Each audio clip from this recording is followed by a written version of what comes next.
दोस्तों, अगर आप एक नया पासपोर्ट बनवाने के बारे में सोच रहे हो तो ये वीडियो आपके लिए है। पासपोर्ट बनाने का जो प्रोसेस है इसके अंदर बहुत बड़ा बदलाव हुआ है और इसकी जो फीस है वो भी बदल दी गई है 14 साल बाद। सिर्फ फीस नहीं बढ़ी है, अब आपको मिलेगा चिप इनेबल ई पासपोर्ट। जी हाँ दोस्तों, आपके पासपोर्ट पर लगी होगी एक इलेक्ट्रॉनिक चिप जिसके अंदर भी आपका जो डेटा है वो डिजिटल तरीके से स्टोर होगा। तो आज के इस वीडियो के अंदर हम देखेंगे कि किस तरीके से हमें एक नए पासपोर्ट के लिए अप्लाई करना है। सबसे पहले तो आपको अपना जो ब्राउजर है वो ओपन करना है और यहां पर हमें सर्च करना है पासपोर्ट सेवा। तो हमारे सामने passportindia.gov.in जो गवर्नमेंट का नया पोर्टल है वो आ जाएगा। इसका लिंक हमने वीडियो के डिस्क्रिप्शन में दे रखा है, जहां से भी आप डायरेक्टली इस पोर्टल पर आ सकते हो। अब देखो, एक नए पासपोर्ट के लिए अगर आप अप्लाई कर रहे हो तो अप्लाई करने से पहले जरूरी होगा एक लॉगिन आईडी। तो वो लॉगिन आईडी हमें यहाँ पर बनाना होगा, क्योंकि हम फर्स्ट टाइम आ रहे हैं। तो इसके लिए हम रजिस्टर के ऑप्शन पे क्लिक करेंगे और इसके बाद में इस तरीके का इंटरफेस आएगा, जहां पर हमें पासपोर्ट ऑफिस वाला ऑप्शन सेलेक्ट करना है, भले ही हम दिल्ली से हो। जी हाँ दोस्तों, पहला वाला जो ऑप्शन है CPV दिल्ली, ये केवल डिप्लोमेटिक और ऑफिशियल पासपोर्ट के लिए होता है। नॉर्मल पासपोर्ट के लिए हमें पासपोर्ट ऑफिस सेलेक्ट करना है। तो जो भी आपका पासपोर्ट ऑफिस है आपके स्टेट के अकॉर्डिंग, वो आप यहाँ पर सेलेक्ट करोगे। आपको अपना जो नाम है वो कंप्लीट फिल करना है। आपको अपनी जो ईमेल आईडी है, जीमेल आईडी, वो आप यहाँ पर दर्ज करोगे। अच्छा, जीमेल आईडी दर्ज करने के नीचे ही एक ऑप्शन हमें मिलता है जिसमें कि पूछा जा रहा है कि क्या आप इस ईमेल आईडी को लॉगिन आईडी बनाना चाहते हो। तो ये अच्छा रहेगा, हमें अलग से कोई यूजर आईडी सेट करने की जरूरत नहीं होगी, हमें याद भी रहेगा। तो हम इस पे यस करेंगे तो हमारी जो मेल आईडी है वही यहाँ पर लॉगिन आईडी के अंदर आ जाएगी। लेकिन हमें यहाँ पर चेक अवेलेबिलिटी के ऑप्शन पे क्लिक करके ये जरूर चेक कर लेना है कि ये जो मेल आईडी है अवेलेबल है या यूज करने के लिए या नहीं है। मेरे केस में अवेलेबल है, हम इसका इस्तेमाल कर सकते हैं। अब हमें एक पासवर्ड बनाना है जो कि हम अपने मर्जी का रख सकते हैं। एग्जाम्पल के लिए मैंने बता रखा किस तरीके का पासवर्ड आप रख सकते हो। और इसके बाद में हम साइन अप के ऑप्शन पे क्लिक करेंगे। तो अगला जो इंटरफेस आएगा, जहां पर आपको एक OTP दर्ज करने के लिए कहा जाएगा। एक कोड बेसिकली आपके ईमेल आईडी पर सेंड किया जाता है, जो कि अपना जीमेल बॉक्स आप चेक करोगे तो उस पर आएगा। इसके बाद में हम कंप्लीट साइन अप के ऑप्शन पे क्लिक करेंगे। तो इस तरीके से आप देखोगे कि लॉगिन आईडी यहां पर हमारी क्रिएट हो चुकी है। बैक टू लॉगिन के ऑप्शन पे क्लिक करेंगे और इसके बाद में हमें अपनी जो लॉगिन आईडी है जो हमने अभी बनाई थी, यानी कि ईमेल आईडी, वो हम दर्ज करेंगे और कंटिन्यू के ऑप्शन पे क्लिक करेंगे। यहां पर पासवर्ड के जरिए हम लॉगिन कर लेंगे। पासवर्ड सेलेक्ट करेंगे, इसके बाद में पासवर्ड अपना जो भी हमने बनाया था दर्ज करेंगे और साइन इन करेंगे। तो इस तरीके से हम पोर्टल के अंदर लॉगिन हो चुके हैं। लॉगिन होते ही आपके सामने सर्विसेज का एक पूरा इंटरफेस आ जाएगा। मेरे केस में जैसे कि हमें एक नया पासपोर्ट बनाना है तो फ्रेश पासपोर्ट, री इशू पासपोर्ट, ये वाला जो ऑप्शन है हम सेलेक्ट करेंगे। स्किप फॉर नाउ के ऑप्शन पे क्लिक करेंगे, नेक्स्ट करेंगे। अब आप सभी के सामने कुछ क्वेश्चन आते हैं जहां पर आप एक फ्रेश पासपोर्ट के लिए अप्लाई कर रहे हो तो आपको पहले वाले ऑप्शन पे क्लिक करना है। अगर कोई रिन्यू कर रहा है तो री इशू पासपोर्ट पे क्लिक करेगा। इसके बाद में आप सभी के सामने नेक्स्ट क्वेश्चन आता है नॉर्मल तत्काल का। देखो, अभी पासपोर्ट को बनाने की जो फीस है उसके अंदर एक बहुत बड़ा बदलाव हो चुका है। पहले जो फीस थी नॉर्मल पासपोर्ट को बनाने की वो मात्र 1500 रुपए थी, लेकिन वो जो फीस है बढ़ करके हो चुकी है 2500 रुपए। जी हाँ दोस्तों, अब आपको पासपोर्ट 1 जुलाई से बनाने के लिए 2500 रुपीज पे करने होंगे। वहीं अगर आप तत्काल प्रोसेस से पासपोर्ट बनाते हो तो तत्काल के केस में फीस भी ज्यादा है और कुछ एडिशनल डॉक्यूमेंट भी आपको देने होते हैं, जो कि तत्काल की एक लिस्ट है उसमें से आपको डॉक्यूमेंट देने होते हैं। तो नॉर्मल पासपोर्ट बनाना आसान है, अगर आपके पास में टाइम है तो पैसे भी बच जाएंगे और डॉक्यूमेंट भी कम लगेंगे। लेकिन तत्काल के केस में जो फीस होती है वो 5000 रुपए हो चुकी है। जी हाँ दोस्तों, बढ़ करके जस्ट डबल हो चुकी है। इसके अलावा अगर आप बुकलेट टाइप चेंज करते हो, जैसे कि डिफॉल्ट तौर पर जो बुकलेट मिलेगी 36 पेजेस की मिलेगी, लेकिन अगर आप उसको बढ़ाना चाहते हो, जैसे कि ज्यादा आप ट्रेवल करने वाले हो, तो उस केस में आप 60 पेजेस की जो बुकलेट है वो आप ले सकते हो। उसमें आपको 1000 रुपए ज्यादा पे करना होगा बेसिकली। तो उस केस में जो फीस है आपकी 1000 रुपए समथिंग बढ़ जाएगी। नॉर्मल अगर आप बना रहे हो बुकलेट 60 पेजेस की 3500 हो जाएगा। वहीं अगर आप तत्काल बना रहे हो, बुकलेट भी साइज ज्यादा ले रहे हो, तो उस केस में 6000 रुपए पे करने होंगे। ठीक है, तो हम यहाँ पर नॉर्मल सेलेक्ट करेंगे और 36 पेजेस सफिशिएंट है अगर आप कभी कभार ट्रेवल करने वाले हो। और इसके बाद में सेव एंड नेक्स्ट के ऑप्शन पे क्लिक करना है। अपने दस्तावेज आपको साइड में रखना है और उसके अकॉर्डिंग जो भी इंफॉर्मेशन यहाँ पर मांगी जा रही है वो आपको भरना है। आपको अपना फर्स्ट नेम और मिडिल नेम यहाँ पर दर्ज करना है। आपके नाम के अंदर सर नेम है तो वो यहाँ पर आएगा। जैसे कि एग्जाम्पल से मानते हैं आपका जो नाम है सुमित कुमार सिंह है, तो सुमित और कुमार आपका आ जाएगा गिवन नेम में और सिंह आ जाएगा सरनेम में। ठीक है, इन केस आपका जो नाम है जैसे कि मान लेते हैं उसमें सिंह नहीं लगा हुआ है, सुमित कुमार ही है, ठीक है, तो उस केस में गिवन नेम सुमित हो जाएगा और सरनेम में आ जाएगा कुमार। अगर किसी का सिंगल नाम है तो वो गिवन नेम के सेक्शन में ही नाम को फिल करेगा। इसके बाद में मेल फीमेल जो भी जेंडर है वो आप यहाँ पर सेलेक्ट करोगे। यहाँ पर पूछा जाएगा क्या इस नाम के अलावा भी आपका कोई दूसरा नाम है, तो अगर आपके केस में है तो आपको बताना है। मेरे केस में हमारा एक ही सिंगल नाम है, हम यहाँ पर नो करेंगे। इसके अलावा पूछा जाता है क्या इससे पहले कभी नाम चेंज किया गया है, तो मेरे केस में ऐसा नहीं है, हम नो करेंगे। इसके बाद में अगला ऑप्शन मिलता है डेट ऑफ बर्थ का, जहां पर आपको कैलेंडर के ऑप्शन पे क्लिक करना है। सबसे पहले ईयर और मंथ और जो भी डेट ऑफ बर्थ की डेट है वो आप यहाँ पर सिलेक्ट करो। क्या आपका जो जन्म स्थान है वो इंडिया के बाहर है? नहीं भाई, हमारा जन्म स्थान इंडिया के अंदर ही है, तो हम यहाँ पर नो करेंगे। आपका जो जन्म है जहां पर भी हुआ है उस विलेज या फिर शहर का नाम आपको यहाँ पर दर्ज करना है। इसके अलावा यहाँ पर स्टेट और डिस्ट्रिक्ट को चूज करने का ऑप्शन मिलेगा। तो ये जो स्टेट और डिस्ट्रिक्ट आप सेलेक्ट कर रहे हो ये वर्तमान की बात नहीं हो रही, जहां पर आपका जन्म हुआ है। इन केस आपके पास में बर्थ सर्टिफिकेट है तो उस पर देख करके उसके अकॉर्डिंग सेलेक्ट करोगे, नहीं तो आपको जो भी ज्ञात है उसके अकॉर्डिंग आपका जन्म स्थान जो भी रहा है वो आपको यहाँ पर दर्ज करना है। अगर सेम ही है तो सेम ही आप सेलेक्ट करोगे। इसके बाद में अगर कोई शादीशुदा है तो मैरिड सेलेक्ट करेगा, नहीं तो हम अनमैरिड वाला जो ऑप्शन है वो सेलेक्ट करेंगे। अब इसके बाद में अगला ऑप्शन यहीं पर मिलता है सिटीजनशिप ऑफ इंडिया बाय का, जहां पर बर्थ का ऑप्शन आपको मिलेगा, यही सेलेक्ट करना है अगर आपका जो जन्म है इंडिया के अंदर हुआ है। तो अगर आपके पास में अपना पैन कार्ड है, वोटर आईडी कार्ड आपका बना हुआ है, तो वो जो डॉक्यूमेंट नंबर है आपको यहाँ पर दर्ज करना है। यहाँ पर एक सी बता देता हूँ, हो सकता है किसी के पास में वोटर आईडी कार्ड ना हो तो उस केस में वो ब्लैंक छोड़ सकता है, अगर अवेलेबल है तभी आपको फिल करना है। इसके बाद में एम्प्लॉयमेंट टाइप के सेक्शन में आना है। आप एक गवर्नमेंट सर्वेंट हो या फिर प्राइवेट सेक्टर की कंपनी के अंदर काम करते हो, खुद का बिजनेस करते हो तो सेल्फ एम्प्लॉयड वाला ऑप्शन सेलेक्ट करोगे। इसी के साथ में कोई स्टूडेंट है या फिर हाउसवाइफ है तो यहाँ पर होम मेकर का ऑप्शन दिया गया है, तो आपको अपने अकॉर्डिंग जो भी आपका ऑक्यूपेशन है वो आपको सेलेक्ट करना है। यहीं पर एक ऑप्शन मिलेगा जिसमें कि पूछा जाता है कि आपके जो पेरेंट हैं माइनर के केस में क्या गवर्नमेंट सर्वेंट है, तो अगर ऐसा है यस करना है। वहीं अगर जो है आपके जो जीवन साथी हैं, जैसे कि मान लेते हैं पति अप्लाई कर रहा है, उनकी पत्नी गवर्नमेंट सर्वेंट है, या फिर पत्नी अप्लाई कर रही है, उनका पति गवर्नमेंट सर्वेंट है, तो उस केस में आपको यस करना होगा। मेरे केस में नहीं है। अगला ऑप्शन मिलता है एजुकेशन क्वालिफिकेशन का, जहां पर कई सारे स्लैब दिए गए हैं। आपकी जो क्वालिफिकेशन है 7वीं या फिर 7वीं से कम है, 7वीं के ऊपर है, 8वीं 9वीं है, इसके अलावा 10वीं से ऊपर है, या फिर ग्रेजुएशन एंड अबव। देखो, पासपोर्ट के केस में जब भी आप पासपोर्ट बनाते हो तो उसके अंदर एजुकेशन का एक अहम रोल होता है। अगर आपकी जो एजुकेशन क्वालिफिकेशन है वो 10वीं या फिर 10वीं से ऊपर है तो आपको जो पासपोर्ट मिलता है वो नॉन ईसीआर कैटेगरी का मिलता है। अगर आप देखो हम 10वीं सेलेक्ट करें तो अगला ऑप्शन आता है जहां पर नॉन ईसीआर कैटेगरी का जो पासपोर्ट है हम इसके लिए एलिजिबल हो जाते हैं। लेकिन अगर आपकी जो क्वालिफिकेशन है 10वीं से कम है तो उस केस में भी आपका जो पासपोर्ट है बन जाएगा, कोई दिक्कत नहीं है। लेकिन उस केस में आपके पासपोर्ट पर लिख करके आएगा ईसीआर, यानी कि इमिग्रेशन क्लियरेंस रिक्वायर्ड। तो इस वजह से जो नॉन ईसीआर कैटेगरी का जो पासपोर्ट है वो ज्यादा पावरफुल माना जाता है। लेकिन इस केस में आपकी जो क्वालिफिकेशन 10वीं या फिर इसके ऊपर होनी चाहिए। अब इनके अंदर डिफरेंट क्या होता है, बहुत सारे लोगों के मन में सवाल आता है। देखो, कुछ ऐसी कंट्रीज हैं जहां पर आप काम करने के लिए जा रहे हो, खास करके गल्फ कंट्री के अंदर, UAE, Saudi Arab, Qatar, Oman, Kuwait, Bahrain, Malaysia, तो इन देशों में अगर आप काम के सिलसिले में जाते हो तो प्रोटेक्टर ऑफ इमिग्रेंट से आपको क्लियरेंस लेना पड़ सकता है। वहीं आप जो है अगर नॉन ईसीआर कैटेगरी का पासपोर्ट रखते हो तो उसमें क्लियरेंस की उसकी जरूरत नहीं होती है। बाकी यहाँ पर जो है पासपोर्ट, अगर आपकी जो क्वालिफिकेशन है 10वीं नहीं है तो कुछ ऐसी कैटेगरी है, अगर आप उन कैटेगरीज के अंदर आते हो तब भी आपको जो पासपोर्ट मिलेगा वो नॉन ईसीआर कैटेगरी का मिलेगा। अगर आपकी जो एज है 50 साल से ऊपर है, या फिर आपके जो मम्मी पापा हैं जो है उनके पास में नॉन ईसीआर कैटेगरी का पासपोर्ट है, लेकिन आपकी जो एज है वो 18 साल से कम है, तो उस केस में बच्चे को भी जो पासपोर्ट मिलता है वो नॉन ईसीआर कैटेगरी का मिलता है। वहीं अगर आप इनकम टैक्स पेयर हो, आप इनकम टैक्स पे करते हो, तो उस केस में भी आप नॉन नॉन ईसीआर कैटेगरी के पासपोर्ट के लिए आप क्लेम कर सकते हो, लेकिन उस केस में आपने कुछ ना कुछ पिछले सालों के अंदर 2-3 सालों के अंदर टैक्स का कंट्रीब्यूशन किया हो। ऐसा नहीं कि नील रिटर्न चल जाएगा, नील रिटर्न नहीं चलेगा। तो इसलिए जो भी चीजें मैंने बताई, अगर हम समराइज करें, क्वालिफिकेशन 10वीं से ऊपर है तो बस आपको कुछ नहीं करना है, आपका जो पासपोर्ट है नॉन ईसीआर कैटेगरी का ही आपको मिलेगा। अब इसके बाद में अगला ऑप्शन मिलता है जहां पर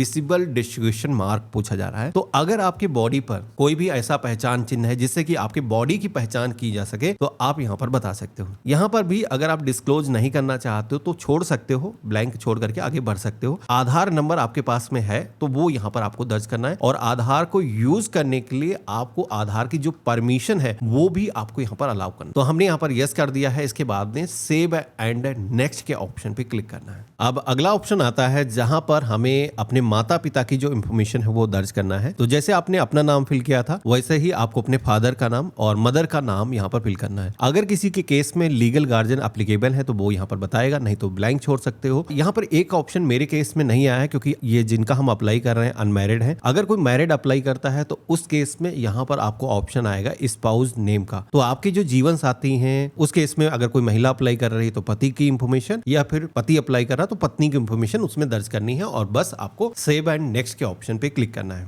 तो ये भी स्टेप हमारा कंप्लीट हो चुका है। अब आता है एड्रेस डिटेल का सेक्शन। यही पता आपके पासपोर्ट पर प्रिंट होकर के आएगा, जो कि करंट एड्रेस आपका है, वर्तमान जो पता है वो आपको यहाँ पर दर्ज करना है। जिसमें कि पूछा जा रहा है कि प्रेजेंट एड्रेस क्या आपका आउट ऑफ इंडिया है? नहीं भाई, हम पासपोर्ट अभी अप्लाई कर रहे हैं, हम अभी इंडिया के अंदर ही हैं, हम यहाँ पर नो सेलेक्ट करेंगे। इसके बाद में आप सभी को अपना हाउस नंबर, बिल्डिंग अपार्टमेंट का जो भी नाम है वो यहाँ पर दर्ज करना है। अगर आप ग्रामीण क्षेत्र से हो तो अपने विलेज का नाम, ग्राम सभा का नाम, और इसके बाद में पोस्ट ऑफिस का जो नाम है वो दर्ज करना है। अपने एरिया का जो पिन कोड है वो आपको यहाँ पर दर्ज करना है। इसके बाद में आपका जो स्टेट है वो यहाँ पर आ जाएगा, सेलेक्ट करना है, डिस्ट्रिक्ट अपना चूज करना है, और यहीं पर आपको एक ऑप्शन मिलेगा पुलिस स्टेशन का। तो वर्तमान जो पता आपका है उस एरिया का कौन सा पुलिस थाना है वो आपको यहाँ पर चूज करना है, और यही जो पुलिस थाना है इसी से पुलिस वेरिफिकेशन होगा। जी हाँ दोस्तों, पासपोर्ट बनाते हो जब भी आप तो उसके अंदर पुलिस वेरिफिकेशन होता है, तो यही थाने के अंदर आपका जो क्षेत्र है वो आता हो। इसके बाद में आप सभी को अपना जो मोबाइल नंबर है वो दर्ज करना है। यहाँ पर विदाउट कंट्री कोड के मांगा गया है, यानी कि केवल मोबाइल नंबर दर्ज करना है, कोई कंट्री कोड यूज नहीं करना है। इसके बाद में आपको अपनी जो जीमेल आईडी है वो यहाँ पर आपको दर्ज कर देना है। अब इसके बाद में अगला ऑप्शन मिलता है परमानेंट एड्रेस अवेलेबल। तो देखो, अगर आपके केस में परमानेंट एड्रेस अवेलेबल है तो आपको उस केस में यस करना है, और जैसे आप यस करोगे तो यहाँ पर पूछा जाएगा कि परमानेंट एड्रेस क्या आपका सेम है या फिर डिफरेंट है। तो यहाँ पर अगर आप डिफरेंट अपना एड्रेस दर्ज करना चाहते हो तो उस केस में यहाँ पर आप बताओगे कि मेरा जो एड्रेस है वो यहाँ पर डिफरेंट है। नो के ऑप्शन पे क्लिक करोगे तो यहाँ पर पता को दर्ज करने का जो ऑप्शन है वो यहाँ पर आ जाएगा। तो परमानेंट एड्रेस जो भी आपका है, जैसे कि मान के चलो आप जॉब के सिलसिले में फिर आप कहीं दूसरी जगह शिफ्ट हो चुके हो, लेकिन आपके केस में परमानेंट एड्रेस आपकी फैमिली कहीं दूसरी जगह निवास करती है, तो उस केस में आपको बताना है अगर आपके डॉक्यूमेंट पर 2 डिफरेंट एड्रेस हैं। मेरे केस में मेरा जो ऊपर एड्रेस हमने दर्ज किया है वही एड्रेस मेरा परमानेंट एड्रेस भी है, तो हम यहाँ पर यस करेंगे। तो मेरे केस में आप देखोगे कि एड्रेस का जो सेक्शन है वो यहाँ पर गायब हो चुका है। सेव एंड नेक्स्ट के ऑप्शन पे क्लिक करना है। अब जो अगला स्टेप आता है वो है इमरजेंसी कॉन्टैक्ट डिटेल का, जहां पर आप सभी को सबसे पहले तो नेम एंड एड्रेस के सेक्शन में आना है। यहां पर आप अपने माता पिता में से किसी की डिटेल दर्ज कर सकते हो, या फिर आपके भाई हैं बड़े उनकी इंफॉर्मेशन दर्ज कर सकते हो। बेसिकली इमरजेंसी में कभी भी कांटेक्ट करना हो तो फैमिली मेंबर की डिटेल मांगी जाती है, लेकिन नाम जब भी आप फिल कर रहे हो तो पता भी एक ही लाइन के अंदर यहाँ पर रहेगा। इसके अलावा मोबाइल नंबर उनका यहाँ पर आ जाएगा, ईमेल आईडी यहाँ पर आपको दर्ज करना है। टेलीफोन नंबर होगा नहीं तो आप ब्लैंक छोड़ सकते हो, और सेव एंड नेक्स्ट के ऑप्शन पे क्लिक करना है। अब इसके बाद में आप सभी के सामने फिर से कुछ क्वेश्चन आएंगे जहां पर पूछा जाएगा क्या आपके पास में कोई भी आइडेंटिटी कार्ड है। बेसिकली कुछ स्पेशल कंडीशन के अंदर गवर्नमेंट की तरफ से आइडेंटिटी कार्ड इशू किया जाता है, तो आईसी जिसे बोलते हैं, तो वो अगर इशू किया गया तो आपको यहाँ पर बताना है। मेरे केस में नहीं है, हम नो करेंगे। इसके अलावा पूछा जाता है क्या पहले कोई डिप्लोमेटिक या फिर ऑफिशियल पासपोर्ट की इंफॉर्मेशन अवेलेबल है। तो अगर आपको गवर्नमेंट की तरफ से कोई पासपोर्ट मिला है इससे पहले ऑफिशियल पासपोर्ट, तो आप बता सकते हो। मेरे केस में कोई इंफॉर्मेशन नहीं है, नो करेंगे। जहां पर पूछा जा रहा है क्या इससे पहले आपने कभी भी पासपोर्ट के लिए अप्लाई किया है लेकिन उस समय आपका पासपोर्ट इशू नहीं हुआ था, तो अगर आपने अप्लाई किया है, कभी ऐसा हुआ है और उस समय पासपोर्ट इशू नहीं हुआ था, कोई भी रीजन हो सकता है, तो उस केस में ओल्ड एप्लीकेशन नंबर आपको यहाँ पर देना होगा। छुपाना नहीं है। बेसिकली आज की डेट में जो भी डेटा आप देते हो वो डिजिटल तरीके से सिंक्रोनाइज होता है, गवर्नमेंट को पता लग जाता है। अगर आपने पहले कभी अप्लाई किया तो जो भी साक्ष्य सही है वो आपको बताना है और इसके बाद में सेव एंड नेक्स्ट के ऑप्शन पे क्लिक करना है। अब इसके बाद में जैसे आप नेक्स्ट करोगे तो बहुत सारे फिर से क्वेश्चन आ जाएंगे जहां पर बेसिकली पूछा जा रहा है आप पे कोई क्रिमिनल केस तो नहीं चल रहा, कोर्ट के अंदर कोई केस पेंडिंग तो नहीं है, इसके अलावा किसी भी कंट्री की तरफ से आपको डिटेन तो पहले नहीं किया गया है, अरेस्ट तो नहीं किया गया है। तो देखो एक आम नागरिक जैसे कि हम आप लोग हैं तो इसमें नो ही सभी ऑप्शन में रहेगा। अगर आपके केस में किसी भी कंडीशन में कोई केस अप्लीकेबल है तो आप यहाँ पर बता सकते हो। सेव एंड नेक्स्ट के ऑप्शन पे क्लिक करेंगे। अब जैसे हमने नेक्स्ट किया है तो हमारे सामने पासपोर्ट का जो प्रीव्यू है वो यहाँ पर आ जाएगा कि पासपोर्ट जब आपको मिलेगा तो उस पे आपकी इंफॉर्मेशन कहां पर क्या रहेगी। आपको अभी करना ये है, आपके जो भी पासपोर्ट पर इंफॉर्मेशन दिख रही है उसको एक बार मिलान करना है कि सारी चीजें सही यहाँ पर है। आपका नाम हो गया, इसके अलावा आपके मम्मी पापा का नाम हो गया, एड्रेस हो गया, तो ये सारी चीजें आपको एक बार मिलान कर लेनी है कि सारी चीजें सही हैं। अगर सब कुछ सही दिख रहा है, कोई करेक्शन की जरूरत नहीं है तो आगे आप बढ़ सकते हो। एग्री करना है और सेव एंड नेक्स्ट के ऑप्शन पे क्लिक करना है। तो अब हमारे सामने अगला जो स्टेप आएगा वो होगा डॉक्यूमेंट का। पासपोर्ट आप बनाने के लिए क्या दस्तावेज देने वाले हो उनका आपको सिलेक्शन करना है। पहला डॉक्यूमेंट का जो ऑप्शन मिलता है वो है प्रूफ ऑफ बर्थ का। तो जन्म का प्रूफ, अगर आपके पास में बर्थ सर्टिफिकेट है तो वो आप यहाँ पर दे सकते हो। इसके अलावा आपका driving licence, election photo identity card या फिर परमानेंट अकाउंट नंबर यानी कि पैन कार्ड, वो भी यहाँ पर चल सकता है। इसके अलावा हाई स्कूल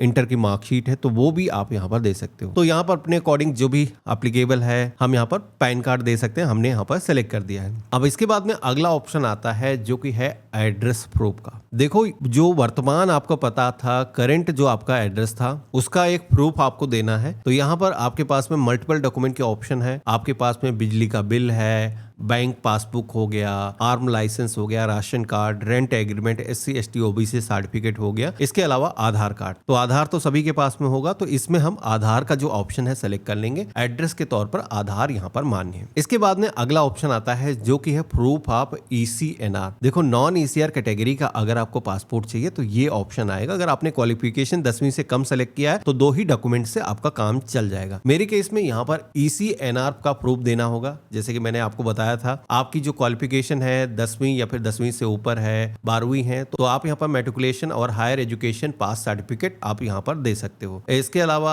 आपकी जो क्वालिफिकेशन अगर उससे ऊपर है तो आप अलग ऑप्शन सेलेक्ट कर सकते हो। वहीं कोई गवर्नमेंट सर्वेंट है तो उसके लिए अलग ऑप्शन दिया गया है। अगर आपकी जो एज है 50 साल से ज्यादा है तो उस केस में एज प्रूफ आपको देना होगा। तो मेरे केस में हाई स्कूल की मार्कशीट चल जाएगी। हमने यहाँ पर हायर एजुकेशन पास सर्टिफिकेट सेलेक्ट कर दिया है। अब इतना करने के बाद में आपको डिक्लेरेशन को एक्सेप्ट करना है कि जो भी इंफॉर्मेशन हमने दी है वो सही है और जिस भी जगह से आप फॉर्म भर रहे हो अपने शहर का जो नाम है वो दर्ज करना है और देन आपको सेव करना है और प्रीव्यू के ऑप्शन पे क्लिक करना है। तो जैसे आप प्रीव्यू के ऑप्शन पे क्लिक करोगे तो आप सभी के सामने फॉर्म का पूरा प्रीव्यू आ जाएगा। जो भी इंफॉर्मेशन आपने अभी तक भरी है एक बार अच्छे तरीके से मिलान कर लेना है कि इसके अंदर कोई गलती तो नहीं है। अगर कोई करेक्शन है तो आप अभी भी करेक्शन कर सकते हो बैक जा करके, लेकिन अब हम इसको सबमिट करेंगे। मेरे केस में पूरी तरीके से परफेक्ट है तो हम यहाँ पर क्लोज के ऑप्शन पे क्लिक करेंगे और सबमिट करेंगे। अब जैसे हमने सबमिट के ऑप्शन पे क्लिक किया है तो हमारे सामने एक एप्लीकेशन का जो रेफरेंस नंबर है वो ARN नंबर जनरेट होकर के आ जाएगा। ये जो ARN नंबर है नोट कर लेना है। अब बारी आती है फीस पेमेंट करने की, तो हम पे एंड शेड्यूल अपॉइंटमेंट के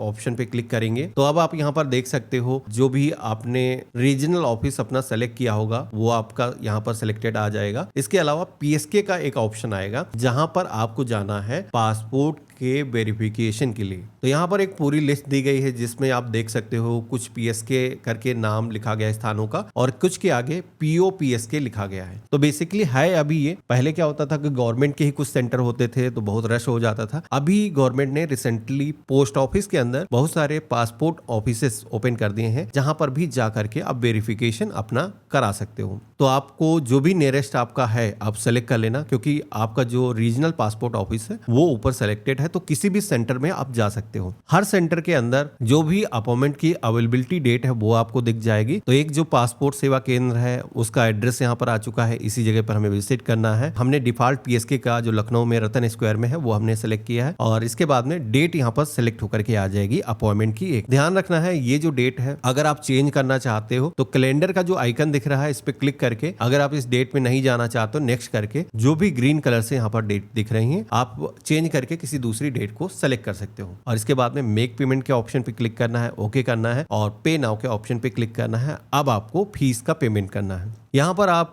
किसी भी पेमेंट मेथड के जरिए पेमेंट कर सकते हो, नेट बैंकिंग हो गया, क्रेडिट कार्ड, डेबिट कार्ड हो गया, लेकिन क्रेडिट कार्ड के केस में आपको 17 रुपए ज्यादा पे करने पड़ते हैं। तो हमने यहाँ पर एक सेलेक्ट किया पेमेंट मेथड यूपीआई, क्योंकि छोटा सा पेमेंट है। हम कंफर्म के ऑप्शन पे क्लिक करेंगे तो अब हमारे सामने क्यूआर कोड जनरेट होकर के आ जाएगा। अब मर्चेंट की शॉप पर जैसे आप जा करके क्यूआर कोड के जरिए पेमेंट करते हो वैसे इसको स्कैन करोगे तो आपका जो पेमेंट है वो हो जाएगा। आप देखोगे कि अभी फीस बढ़ चुकी है। तो यहाँ पर सामान्य तरीके से हम पासपोर्ट को बना रहे हैं और 36 पेजेस का पासपोर्ट ले रहे हैं तो 2500 हमें पे करने होंगे। तो यहाँ पर हमने पेमेंट किया है और पेमेंट हो करके सक्सेस का जो मैसेज है वो हमारे सामने आ जाएगा। अच्छा, यहाँ पर एक चीज बता देता हूँ, जब भी आप पेमेंट करते हो, पेमेंट करते समय आपको इस पेज को ना ही बैक करना है और ना ही आपको क्लोज करना है। मेरे केस में पेमेंट हो चुका है तो हमारे सामने अब देखोगे कि ट्रांजैक्शन का जो आईडी है वो जनरेट होकर के आ चुका है। नेक्स्ट करेंगे तो अब आप देखोगे कि हमारे सामने जो अपॉइंटमेंट की डिटेल है वो भी यहाँ पर आ चुकी है। आप यहाँ पर देख सकते हो कौन सा पासपोर्ट ऑफिस है वो यहाँ पर इंफॉर्मेशन आ चुकी है, किस डेट का हमारा अपॉइंटमेंट है, टाइम क्या रहेगा, टाइम पासपोर्ट डिपार्टमेंट खुद से आपको देता है तो वो सारी इंफॉर्मेशन यहाँ पर दी गई है। प्रिंट एप्लीकेशन रिसीप्ट के ऑप्शन पे क्लिक करोगे तो एक पावती स्लिप जनरेट होकर के आ जाएगी, जो कि आप चाहो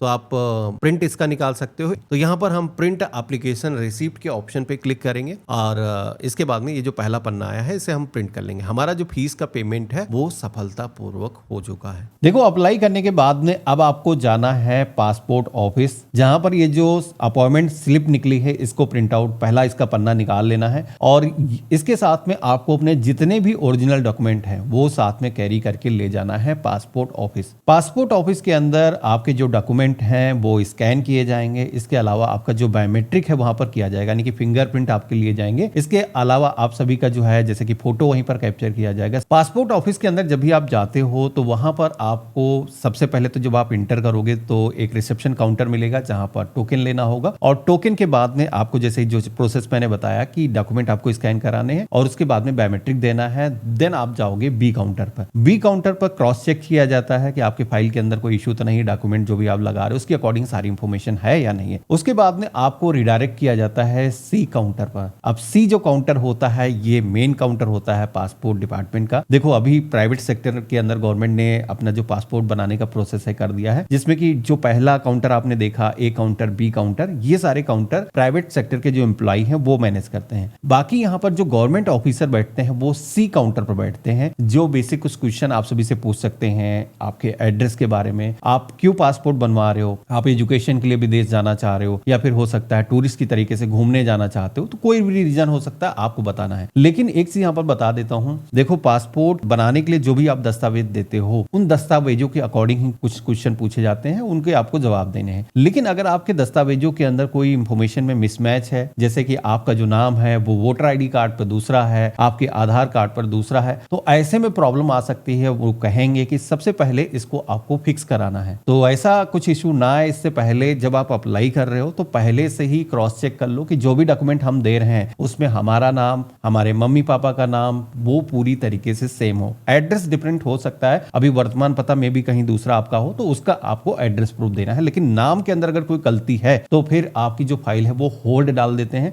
और उसके बाद में कहते हैं कि डॉक्यूमेंट आपको ये लेकर के आने हैं। लेकिन मोस्टली लोगों के केस में ऐसी कोई प्रॉब्लम नहीं होगी। आप सभी की जो फाइल है जैसे कि सी काउंटर से क्लियर होगी और उसके बाद में आपको मैसेज आ जाता है कि आपका जो है पासपोर्ट बनाने की जो एप्लीकेशन है एक्सेप्ट हो गई है, आपकी जो फाइल है वो ग्रांटेड हो जाती है। उसके बाद में बारी आती है पुलिस वेरिफिकेशन की। अब पुलिस वेरिफिकेशन के अंदर क्या होता है, जो रीजनल पासपोर्ट ऑफिस है जहां पर आपने पासपोर्ट बनाया है, आपका जो भी लगता है, उनकी तरफ से पुलिस डिपार्टमेंट को आपकी जो एप्लीकेशन है वो डिजिटल तरीके से सेंड की जाती है। आज की डेट में सिस्टम पर ही पूरा काम होता है और उनकी तरफ से रिपोर्ट मांगा जाता है। कि इनका कोई क्रिमिनल रिकॉर्ड तो रजिस्टर्ड नहीं है, तो आपके डिस्ट्रिक्ट में जाएगी। उसके बाद में जो भी आपका थाना है, जो वर्तमान पता है, उस थाने के अंदर जाती है। थाने से आपके घर के पते पर लोग आ सकते हैं वेरिफिकेशन के लिए कि हाँ आपका घर कहाँ पर है, उनके थाने के एरिया के अंदर लगता है या नहीं लगता है। और कई बार ये भी होता है वो खुद ना आकर के आपको ही थाने में बुला लेते हैं और आप सभी से कोई यूटिलिटी बिल ले लेते हैं और जो भी आपने डॉक्यूमेंट दिए हैं उनकी एक कॉपी जमा करा लेते हैं। उसके बाद में वो अपनी तरफ से जो रिपोर्ट है लगा देते हैं। लेकिन यहां पर बात सुनते सुनते आपके मन में एक सवाल जरूर आया होगा, क्या नसीम भाई आपको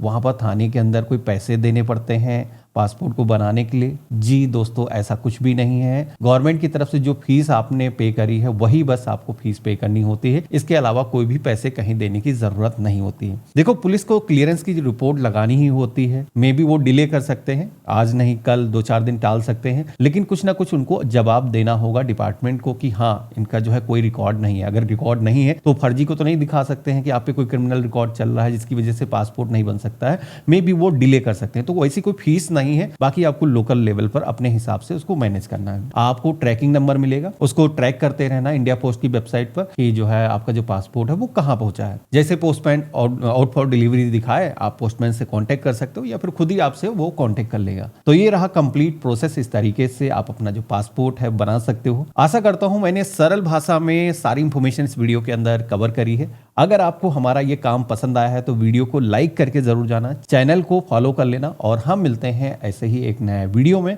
तब तक के लिए गुड बाय, जय हिंद।